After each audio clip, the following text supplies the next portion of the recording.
Hello, guys. Welcome to another installment of Chai and Biscuits. Premier League race is heating up with Arsenal leading the pack with 5 points.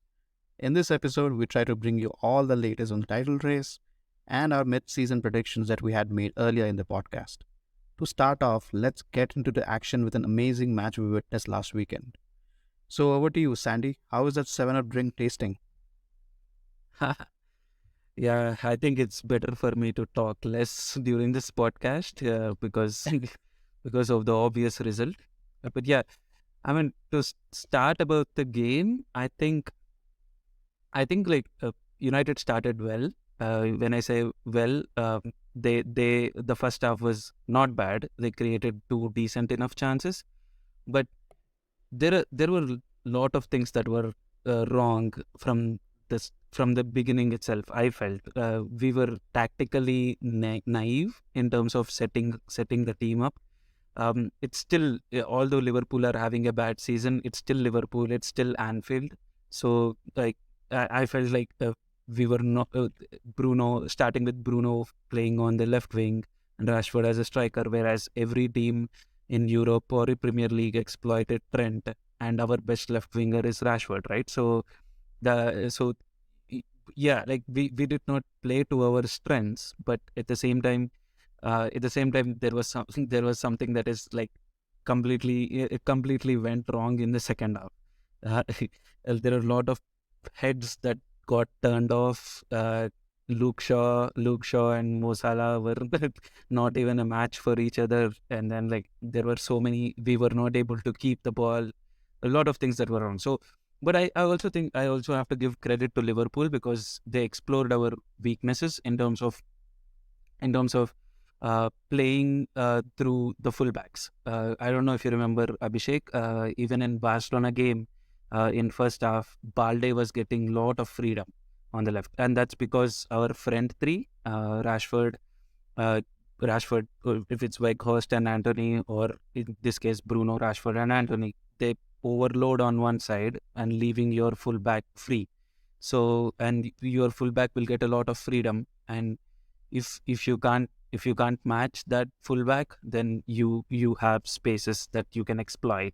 Balde got the penalty and Lewandowski scored, and same here. It started with Robertson passing to Gapco and scoring, and and then like that's how the first half ended. But coming to second half, it's uh, some things are not explainable, I feel like. But yeah, Yeah, so it was a mess. We made a mess. So I think What you're saying is to start off with, Eric Ten Hag made that tactical, switch where he unusually went with Rashford on the center and Bruno on the left and Rashford, Anthony on the right. Do you know what could have forced him to make that decision when everything was going well with the front three? Yeah, so Rashford is so one thing about United this season, and one reason why United are in third is because of unpredictability, I feel. And he's switching places. Sometimes Bruno plays on the right, sometimes Rashford plays on striker. Even like a lot of games, Rashford plays through the center. And I felt like his viewpoint, Ten Hag's viewpoint in this game was Liverpool usually plays very high line, That's right. even at Anfield, it's very high. And Weghorst can't go through don't have the pace to go behind Liverpool's defense. So uh, Okay. See, look, you were talking about Luke Shaw, right? Until this game, there were talks. I don't know how true they were, but there were talks of how he was the best left back and how he's having the season of his life. And they played him also in centre back because he was defensively, no, maybe not defensively, like in at least in terms of playmaking, was better choice than Harry Maguire. So, what do you think happened that just suddenly shifted it so much that he was going crazy towards the end? to be honest, right, people who have been following United, there were lot of games before Eric Ten Hag where this happened, where Luke Shaw gets turned off in games. But that was at the time when he was very young also. Very young also, and I used to have like a lot of bad games, but overall this season he was very consistent, and he's actually regarded as one of the best fullbacks in the current football, um, in current day, modern day football. So, but yeah, yes, it, I this case it was different. I think after first half he lost his head. He just left. He left his head in the in the dressing room and it felt like he came to the game in the second half. But yeah, like yeah, because even on the counter attack goal that Gapco scored, right, like where Salah turned Lisandro Yeah. over. Yeah, where Sandro opened a different portal to another universe. Yeah, yeah, but Shaw was marking Gapco, and he just left. He just left Gapco there. So Yeah, so again, it's not just Shaw. There were a lot of players like that. Yeah.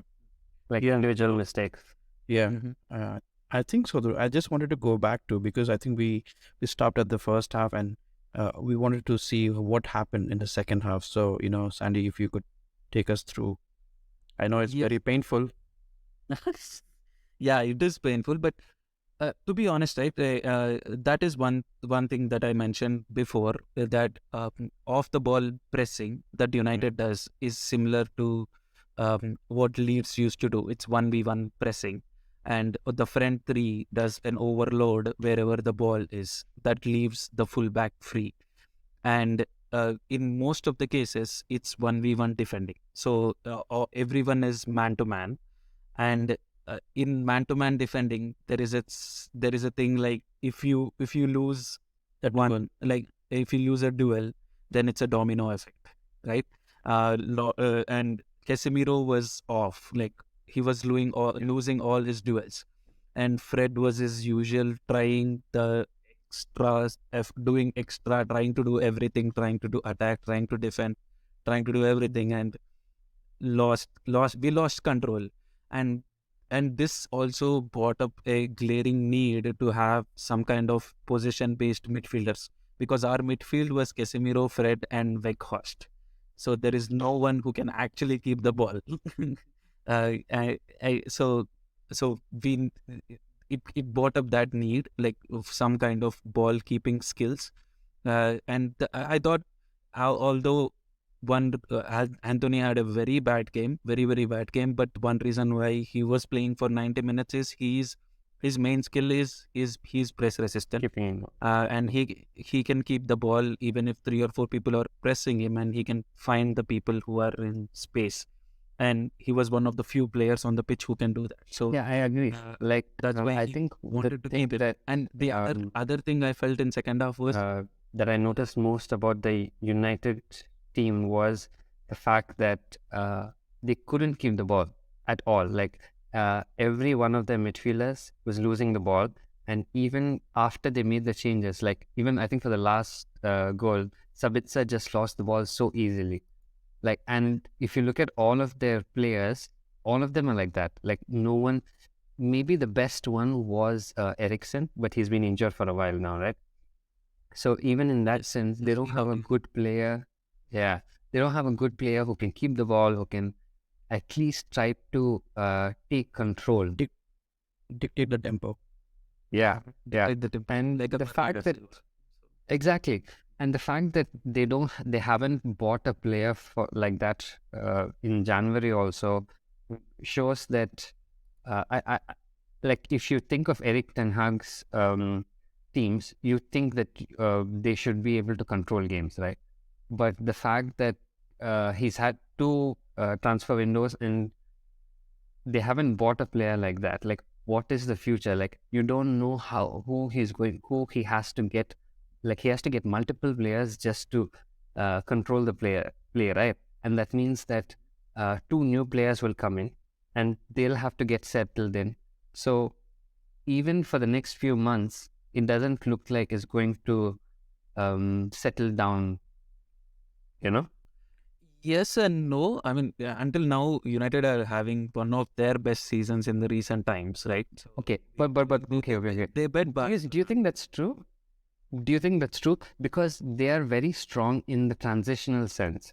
But if you actually want them to control games, if you control games, that means that they're dominating, not the fact that they're winning games. Because the fact that United has been winning has been, I think, hiding the fact that they haven't been able to control games. So because they're winning, they the like most people think that they've been doing well. Well, I don't think they've been doing well because they haven't controlled games, but because they have such a good player in Rashford who's finishing off, who's having an amazing form right now, and he's finishing off some crazy goals. So there's no reason to take a step back and see if they're actually doing well, because they've had some good run of game, and they've won the trophy. In Leeds, I think against Leeds also, I remember that Leeds match against United. I think United didn't have a sniff of the goal, I think, till 60 or 70th minute. And then Leeds had some kind of loss in their headspace or something, and then United turned it around in like 5-10 minutes. They scored 2-3 goals. But the entirety of the match, if you look at it from holistic point of view, United were not dominating as per se as I would say Eric Ten Hag team would. Yes, yes, completely. Even in League Cup final, Newcastle had more possession than United, right? So Newcastle had created more. I'll not say more chances, but they were more. They had more possession than United. So, but one factor I think that that resulted in this is Christian Eriksen. It was all it's all started with Fred in the midfield, right? So because you have Casemiro and Fred in the midfield, you cannot control games. That is sure. We saw it with Brazil also in World Cup. So it is very difficult to control games like that. And Andy Carroll actually did a 2-foot lunge on Eriksen that made him like out for 4 months. And so that is one of the reasons. And when Eriksen was there, we used to control games. I know it's not just one player who can do that, but he gets that calmness to that midfield, so he even in the second half, right after 3-0, it could have been okay. We lost the game, done. Let's keep the score and don't like try and go for it again. But they over tried it. Like Casemiro and Fred or even McTominay came in and they were passing through the center in Anfield. Like how it's we know how they counterattack. So it's really it was really like stupid, I say, like just to go through the center and go and attack. But yeah, like I don't often refer to Ole, but he once said in one post game, we were like, so the one reason that makes a boxer great is when he falls down and the ref starts counting from 1 to 10. They won't get up until they count 8 or 9 because they are re-energizing, and then they get up, right? And then start fighting. But United didn't do that this time. Like they didn't do that at all. Like they didn't have position. They didn't try to keep possession. They were just trying to attack and get back into the game, which was a bad idea. At least they could have stopped after 3-0 or 4-0. Okay. Do you guys think? Yeah, as you asked by this way. So wait, sorry. Okay. I think it could be because there was a lack of leadership on the field, right? Because I don't think anybody like stood up and said, okay, we are losing, but we should try to at least, like you said, keep the score to a minimum. And this game, I don't want to bring up old memories, like hurtful memories for me, but this game reminded me of the 8-2 game, because even in that game, actually that game was a bit worse. The 8-2 game that Arsenal lost. That game, it was bad in the sense that there were multiple injuries. So the there were multiple debuts on that day. Carl Jenkinson was a debut, Chamberlain debut, and Jenkinson got a red card. But then putting all that aside, I think what reminded me was how they were losing so bad, and nobody, even though we had RVP then, nobody actually tried to just keep the ball and try to think that, okay, let's try to move on from this game, but at least try to keep some dignity. Like even this game, I was looking at it like it wasn't actually that bad. It's just that because their heads dropped, they didn't put in a lot of effort. Like even if when you look at the XG, the XG was like 3 or 4. You don't expect 2.8. Yeah, exactly, 2.8. So you don't expect 7 from 2.8. It's because almost everything that Liverpool were doing, it was coming good. Just like in that 8-2 game, you don't expect like 3 free kicks to go through in a game, right? Like in that 8-2 game. And the fact that they let their heads drop is what I think caused that to happen. Even though they had 2.8, they were able to score 7 because United were not putting in the effort, and that was because of lack of leadership, I think. I have a theory. I think it's partly that the players are on the wrong here, but also Eric Ten Hag has to be a little bit pragmatic here as well. He should have switched in 3-0. We have seen this script so many times in Anfield. Things run away very quickly and change very quickly in Anfield. And once Liverpool found that momentum after 3-0, he should have, called somebody in and asked them to, calm down stuff and everything. And I agree with your leadership stuff, but I think I also want to add that every, I would say, area of the field should have a leader. For example, in defense, they have Varane. In midfield, they should have somebody who can control that space. In attack, they have Rashford. So it should be divided. I don't think there should be a single leader who can control all parts of the field during when the game is happening. It's the part of the I would say 3 captain thing. It's not 3 captain but 3 leaders who control that space. And I agree with Eriksen being left out as well, because again in the Barcelona tie I really missed Pedri there because he's the controller that we lacked. So I agree with Santi when he said Eriksen would have done that. Yeah, and I know like when you guys are talking about leadership, you're talking about Bruno, right? The way the game he had, the talk that is surrounding him, but I know there are a lot of things that are going against him, and I went against him in that game. But I also felt, coming back to Abhishek's point, Eric Ten Hag should have done something about it. Like he is the one who is proactive, and he was the one who brought in Anthony in second half for Barcelona game. So he could have changed, or at least try Rashford on left for some time, then switch back, or try something different. Get Sancho in. He didn't get Sancho in, and the substitution he did was get McTominay instead of Fred, so who are both equally bad, right? Like in keeping the position, they have their own good things, but it's the same thing that is going on. So maybe he got his changes wrong, his starting lineup was wrong, but I won't blame him because he's the one like who got the United here, at least in this season, and we are having a good season. So maybe this is a very good wake up call. I'll say let's not shoot for Premier League. Let's just focus on getting the top 4, and then try to go all in for Europa League and FA Cup. Yeah, I heard a lot of my United friends saying that they were never in the title race anyway after this match. Yep. We were never. It's just a transition season for us. Before we move on, I just wanted to ask: do you guys think Liverpool is back? I think like we discussed, I don't think Liverpool played that well. I think they played well, but almost everything they did was like they were successful in it, and that is because of, I don't know, mentality, because of the fact that it was at home.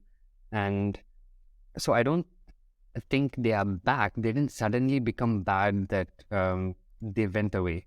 So I also don't think they suddenly became good overnight. It's just that many of them had good games. Like Nunes, he's been getting better over the season, I think. So this game, he was able to do some good things. Although I don't think he transitions that well, because he makes a lot of mistakes in transition. Even in this game, I was noticing. And Gakpo, I think he had a good game just because of his finishing. Two great finishes, I think. Um, and Salah obviously played well. So I think they have good players. So the fact that they played well doesn't mean that they're back to their best of last season, where they were in every competition until the very end. But I think they are in the top four, just like Spurs are, just like United are. So I think it's it's interesting towards the final run in to see who will actually get into the top four. Yep, I agree. So let's move on to Arsenal. Rohit, I think you are flying. I think you have very happy days these days. Uh, that is a comeback of a champion, right? United used to come back like that in league winning title races. We all know about Fergie time. Now it's Arteta's time, kind of thing. Well, what did you think of the win? Do you believe now? Like, do you think Arsenal will be champions? I think from the beginning, if I didn't think that Arsenal can actually be where they are. Like we're going to go over the predictions, and you will see that I think even for Arsenal fans, this was supposed to be a transition season. Like okay, from 8th to 5th last season, so 5th to fighting for top 4, and the fact that we are actually in the title race is great, but I still think that City has a better chance of winning the title, obviously, because they have players who have already done it. But the fact that we are winning games like this is definitely crazy, because I was looking at the stat where this is the highest number of 90 plus winners that any team has had, any title winning team has had. Like three, Arsenal have had three. One against Aston Villa, one against United, one, and the recent one against Bournemouth. So the fact that Arsenal have had three so recently, I think it helps. It helps with the mentality, and it gives them some sort of belief that, okay, we might actually be able to do it. But I still think that you have to take it game by game, because there's some big games coming out. Arsenal still have to play City. Arsenal still have to play Liverpool at Anfield, their next game. So I think Arsenal can do it. Maybe, I don't know. Maybe it depends on how Jesus performs when he comes back, I guess. Come on. Yeah, I mean, when you look back, see it like it's hopeful, but yeah. yeah, you don't want to jinx it. I understand, but from a neutral perspective, I think those kind of moments, with was it Nelson who scored the winner? Yeah, Yep. those kind of moments, those pictures, they become part of your season defining moments when you look back at it, and it's like you're living in the nostalgia while cherishing the moment. So it's pretty cool when you think about it. I would also like to comment on how Arsenal picked themselves up after they lost to last year's winners in City. Uh, I think that was a really defining moment. The match after that was against Aston Villa, I believe, was it away? Yeah. And that's the one they won at the added time, injury time. So that shows mental fortitude and character to win, keep on winning, even though they had just lost to City, who were their title, challengers. So that shows that they can pick themselves up and challenge for the title. And I think they can go all the way to win the title this time. And it's a very good time as well, as Pep's City is having an off season this season, I believe. But they're actually not having an off season because they're only, I think, 3 points off worse than they were last season. So just because Arsenal is doing well, and Arsenal is doing well, like surprisingly well, they're so far, they're doing, they're breaking records for Arsenal in all of Arsenal's history. This is the highest number of points. This is the highest number of games won. So I think Arsenal is doing really well. But you can't say that City's having a bad season because they're not. No, I'm not saying mathematically. Mathematically, yes, Arsenal's having a good season. When you look at them play, it's completely different to how City used to play. And that's because of a certain Norwegian god who's playing there. So I think Pep is trying, and it's a good challenge because Pep has always had a challenges which he tries to, fix during the season. He tries many stuff, and I think we have noticed before the World Cup and after the World Cup, City is completely different. He has tried so many things, he even shipped out Cancelo. So he is trying to fix. So when I said that City is playing or having an off season, I feel Pep's having a challenge where he has to set up Haaland in a formation where City play good, create chances, and score goals and free will like they used to last season. Right. Yeah, again. So yeah, but I think even I think so. Like Arsenal is going to be there, and I think they are going to win it. 25 games done, 5 points in lead. They have it's in their hands now. So Yeah. So I think what Jamie Carragher said this, that what is commendable about Arsenal is the fact that when Jesus got injured, everyone was like, sure, definitely they're going to fall off. So even at that point, when Jesus got injured, Arsenal were 5 points ahead. So even now, like 2-3 months later, they're still 5 points ahead. So the fact that they're waiting for Jesus to come back and hopefully play better or as well as he was playing when he was there, it's great that Arsenal still have that lead over City. he's back in training now, right? Yeah, he's back in full training. Nice. Yeah, I and we have to give credit to Nketiah. Like he played, I felt like he did a very good job. And at the same time, Arteta also, when things were not really working out, he switched. He got Trossard in, and is playing Martinelli as a striker now, and Trossard and Martinelli switching. And I like what I was seeing too. Like it's fast, it's dynamic, and they're doing really good with the new front line also, right?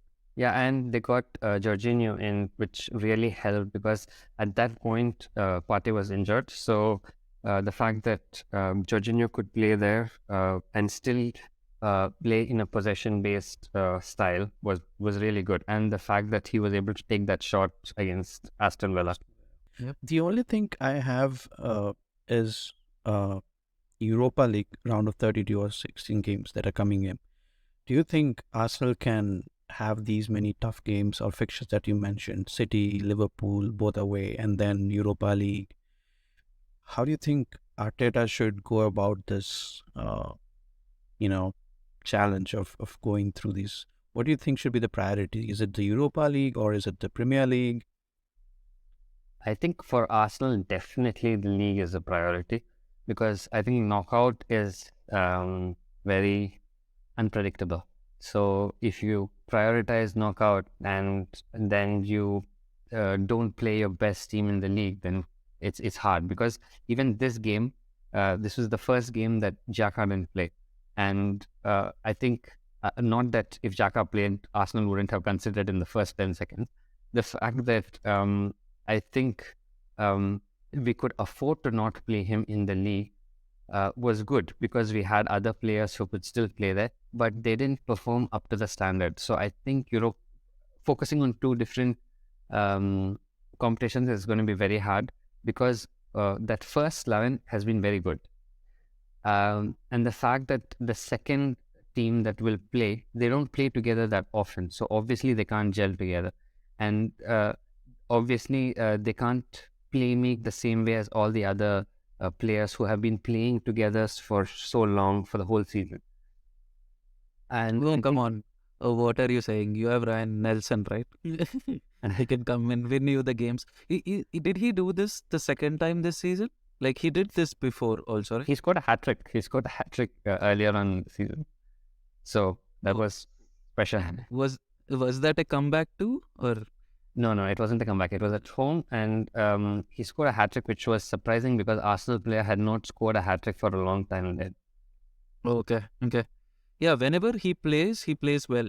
I think, right? yeah. I think He's so. very effective. Yeah. And I He's think still even in this game, he was able to bring width that Arsenal didn't have at the start of the game. Like for example, when Trossard started, then Martinelli could play from the left. He could provide that width that Zinchenko doesn't provide. So when Trossard got injured in the first 20 minutes or so, they had to change to Emil Smith Rowe, and he does not provide the width. So Martinelli was playing as center, and Emil Smith Rowe actually comes into the center. So there was no width from the left wing, which they were struggling with. And they were also struggling on the right side because Tomiyasu was playing. He is not as good as Ben White has been with overlapping and all. So in the second half, Ben White came on and he did really well with the width. And after this guy came on, Nelson came on, he was able to provide that width, which is how Arsenal scored the second goal. He put in the cross for Ben White to score. So Ben White overlapped and he scored. And even in the last, I think last few chances that Arsenal had, he was able to do something that Arsenal players don't generally do because there were very few players that can provide the width in this Arsenal team. And the fact that he is there to do it is good. Is good. Yeah, I thought Martinelli was the only one who's to, hold the width. He always goes for the width, yeah. But yeah, it's nice. I also like the way Arteta uses Zinchenko. He becomes a part of two-man defensive midfield, and Partey can also, have some responsibilities taken off because Zinchenko takes up those half spaces and carries the ball forward. It has been amazing to watch Arsenal this season. Yeah, I think that is the thing. It's not that one player is performing so well. Like for example, when you look at City, Haaland is performing so well, like so far above all the other players who aren't performing as well. But when you look at Arsenal, I think it's more about the system that Arteta has created and that is helping each of the players play well in their own way. That's what is nice to see, I think. Do you guys think Pep is missing Zinchenko? To be honest, if you had asked me question, Ake is playing very well, so I don't know if he's missing Zinchenko. Ake is playing a different role to Zinchenko. Yeah. Zinchenko used to do what he's doing for Arsenal right now. Same thing he used to do from City as well. I think that would be one of the strangest moves that Pep had done. If you had asked me this question earlier in the season, I would have said Gabriel Jesus. Yeah, I don't think Pep would mind. Sterling, I don't think Pep would mind. But Zinchenko was a strange, some strange transfer business that City did. But then again, Pep has always said if a good offer comes in and a player wants to leave, he wouldn't stand in the way. So, yeah.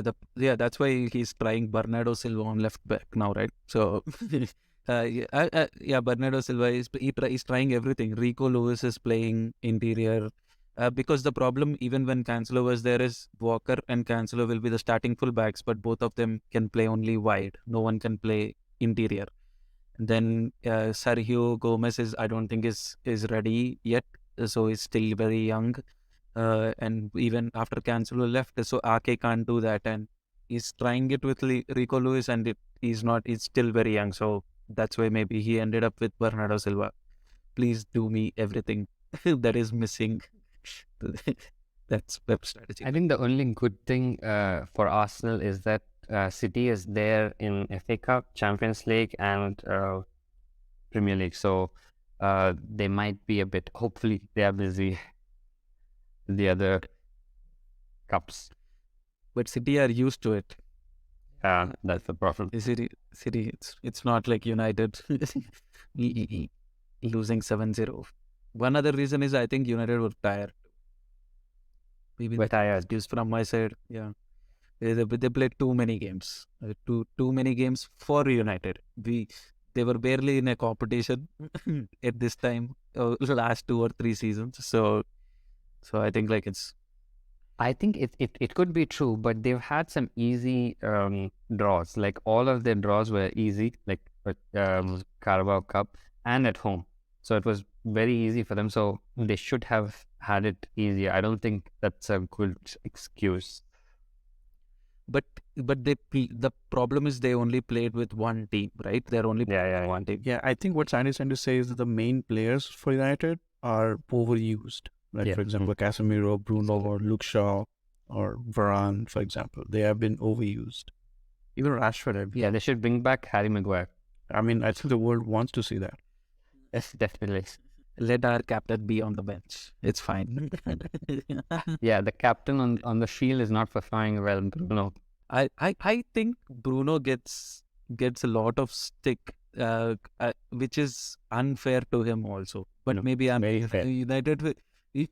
United fan in me is speaking that. But so in the same game, right? Robertson was hit on the stomach, but he caught his face and it fell down, right? Yeah. Whereas Bruno hit the same, but Konate actually hit him on the cheek, and he fell down. On the chin. But it was on the chin, and he felt but it was they made it they made a very big thing out of it. Gary Neville, out of frustration, speaks random things anyway. So Yeah, but I think yeah. it's all the other things that he did even during the game. Like he wasn't putting in the effort. There was that video that I shared with you guys where he I think there was the penalty shot that he had where Allison sort of tackles him, and even if there's a slight chance of a penalty, he doesn't track back. Like he doesn't track back. He just walks slowly to the center. He talks with Rashford, who's still complaining. He's complaining to Rashford. He's complaining to the bench. And then the only time he puts in an effort where he's running, you wonder why he's running, right? But he's running only to complain to the ref. And I think that's, it's sad to see, especially for a captain. And what shows it more than anything else is that when he is complaining, the rest of his team, they're not complaining with him. They're just letting him do his shit. And they're just trying to focus on the game. Maybe. Maybe, but yeah, I think he does. Everyone does this, but he does it so visibly, Annoyingly. like annoyingly or visibly, and he does not do it the right way, I think. So yeah, okay, enough about United. We gave a lot of time to Manchester United this episode. Let's move on. I think let's discuss maybe briefly about Chelsea. One question I want to ask is: do you guys think Graham Potter will stay till the end of the season, or no? Yes. Even after I think Dortmund's so. win today. I think so too, yes, because Todd Boehly also mentioned, and I think the senior executives in the Chelsea also mentioned that Graham Potter was an appointment which was done for a long-term solution. So I think he's going to stay, and that I think message is also coming through to the media as well, even after some of the bad results. And I think But do you guys actually think if he would have lost against Leeds and if he would have lost against Dortmund, their season is over, and would he still be in this job? Yes, he had a very big week this week. He won 1-0 against Leeds and 2-0 against Dortmund. But yeah, they did not play that well. But yeah, the thing is, from a management perspective, I don't know if he would have stayed or not, but watching Chelsea, they have been playing well in little bit stages. Like when they play well, but that has been like, let's say, for 5 or 10 minutes or 10-15 minutes in a game. So I think the recipe is there. You just have to, Potter has to do some switch, and I think the higher executive can also see that, and I guess he would have stayed. Yeah, I think he should stay because Potter has proved to be a really good manager in Brighton also. So Yeah, but I think we know that if Chelsea had the owners of last season, he would definitely already be sacked. Yeah, I think Chelsea as a club have had success when they have sacked managers because they have a new manager coming and they win this Champions League. Yeah. I don't know how they managed to win 2 Champions League. Madness. They were the one who invented the parking the bus, right? Yeah. Okay. Okay. So one last thing was about predictions we did in the podcast earlier. Our All the way predictions back in were, September. I think, all the way back in September, and our predictions. Yeah. So I remember this. Like Abhishek's and Rohit's were similar. I think like City to win the league, followed by Arsenal, and Liverpool and Spurs. Spurs will win both. I think I always supported Arsenal. I always knew that Arsenal would win the league. You don't have to cover now, Rohit. It's all out in the open. We have written proof. And you just said in this episode that you don't want to jinx winning the league. So I don't think you will. I have no idea what you're talking about. Another move up. Yeah, mine was City, Arsenal, Liverpool, and United. So City, Arsenal, Liverpool, and Liverpool and United. Yeah. so all of us thought that City would win, and Arsenal would be second. Oh, Yeah, when we did the predictions, Arsenal they won the first 5 games in a row. That and They were playing really good season. oh yeah. Did you guys have Chelsea? No. No, Not in top. we did it. We did it after first 5 games, and I think they lost first 5 games, or they were playing really bad, right? Oh, it's only after the first few games that Tuchel got sacked, I think. Yes, right. So, what do you guys think? Do you guys think Spurs will still make it? Are they in contention, or I really feel bad when I see them play. It's really boring. Yeah, I think I watched them today in the Champions League as well against Milan, and they were very bad. So I do not have hopes that they will cling on to that 4th spot. I think Liverpool are gonna have a really good comeback. Also, I feel Newcastle could just slip in, into that 4th spot because Liverpool do have like 3 or 4 really tough fixtures coming up in the league. So you never know. Yeah, I think What are your do we unpredictable this season. I still I remember them winning 9-0 against Bournemouth in Anfield and going somewhere and losing the next game. So maybe I'm predicting a loss this weekend also. But yeah, we'll see. Like we'll see if they can keep up. But yeah. But my gut feeling still says Liverpool because Newcastle is dropping off. And Newcastle were only the real competitors, Phil, for top 4. I mean, if you fix City, Arsenal, and United as top 3, Really, United also. the 4 they are having a good season. It's just in one soft game. So Sandy, for the listeners, who is your top 4 going into the season, like season end? Yeah, what are your predictions now? City, Arsenal, United for sure, and then maybe Liverpool. I'll go with Liverpool. Only because they have experience. All their injured players are coming back, and I think this is the first time Konate, Van Dijk, Trent, and Robertson played in the defense, or maybe second time or third time, but they have their fully fit defense, and this is the first time Gakpo, Salah, and Nunes clicked together, right? Like it never clicked together. So we can see. I think we can.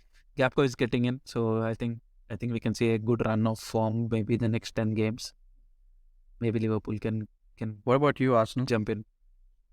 I think top 4 is City, Arsenal. I think City, Arsenal. Hold up. I have to take a step back. So saying City. So saying City will win the league. Yes, I think I'm predicting City will win. I think it's better to play it safe and predict City to win because as much as I want Arsenal to win, I find it hard to see based on history in the sense that City has historically caught up, they've caught up against Liverpool who were playing so well, and Arsenal I don't think they're there yet. I think this is a good season, but I hope they are, but I don't see it. Like logically, it doesn't make sense. So illogically, if they win, great, celebrate.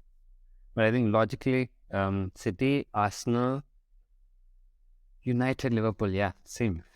What about you, Abhishek? I think, yeah, I mean, Go for Arsenal, bro.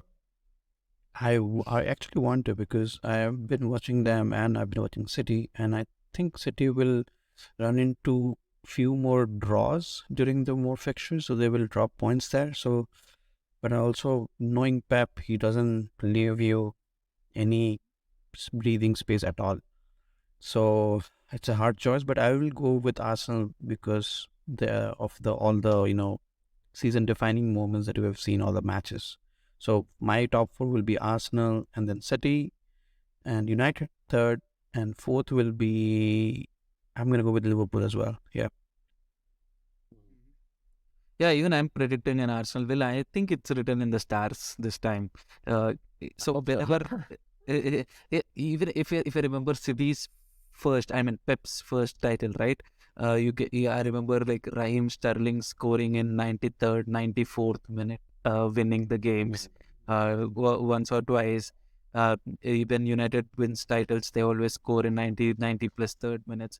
I have this feeling where it might be a stupid thing, but it's just a thing where when you're not giving up till the end and you win in the last minutes, your confidence will go to the roof, and you believe in yourself. So they believed in themselves till now, and it's just 10 games away, 10 or 12, 13 games away. Right. So that 12. Yeah, I think the season defining match week will be 31 where City play Arsenal and Manchester United play against Spurs on the same weekend. oh, It'll be good for the top four that we have. think it's Yeah, I think like I was saying, Arsenal have had 3 wins, right, in the goals in the 90 plus minute, and if they score one more, that'll be the highest ever in the Premier League. So if they can do that, that's great because the fact that they can score so late is good for them. Yeah, they believe in the win till the last moment. Yep. Yeah. But actually, when you look at the stats, Arsenal have been conceding a lot more since the World Cup, which is unfortunate because when you saw until the World Cup, around the World Cup time, Arsenal had the second best defensive record, and now actually City has caught up to Arsenal, so which is a bit sad. But do Arsenal is conceding more. you think it's in relation with Partey getting injured? Yes, but also they made some really stupid mistakes. I don't think it's an individual mistake. Like for example, the Bournemouth first goal. It's just very surprising how uh, the team was static. Like within the first 10 seconds, it's Arsenal who's usually very strong in the first few minutes, and they were the fact that Bournemouth were able to score so quickly. I think, and they were so static, so they were so shocked by it. And Arsenal recently, like last season and this season, they don't really concede many goals from free kicks and corners. And the fact that they conceded from a corner again for the second goal is also surprising. So I think that's what is also a thing that's bothering me. Like, okay, conceding many chances which they didn't concede earlier on in the season. And they have to play in Etihad and Anfield. And Anfield, and Newcastle, St James Park. Okay. So 3 tough away games. But Newcastle, I think they'll win. Maybe very difficult in Anfield and Etihad. Yeah. But if City loses points, they have a problem, right? A Haaland problem. If he doesn't score, they're not able to win the games. That is one other problem, right? So, where, yeah, they're equally really good. Struggling, yeah. Yeah, equally struggling too. So it will be a very, very interesting title challenge this time. I hope it goes until the last game week. But no, it's not good for Arsenal fans' hearts. You should have an Aguero moment, right? Saka's No, I don't want it. fourth. I don't want an Aguero. I hope Arsenal win it much before that. Actually, Arsenal already have a Aguero moment because in '89, the final game was between title winners. So title challengers like Arsenal versus Liverpool, and the final game was Arsenal versus Liverpool at Anfield, and Arsenal had to score 2 goals to win the title, and Arsenal scored the second goal in the 90th minute to win the title at Anfield. So, Who scored it? Michael Thomas.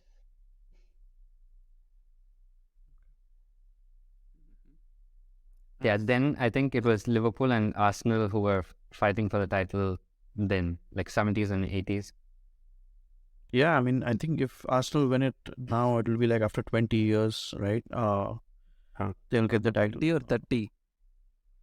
20. At least 20. Right? I think they won the Golden Premier League. Yeah, 2004, they won the Invincible.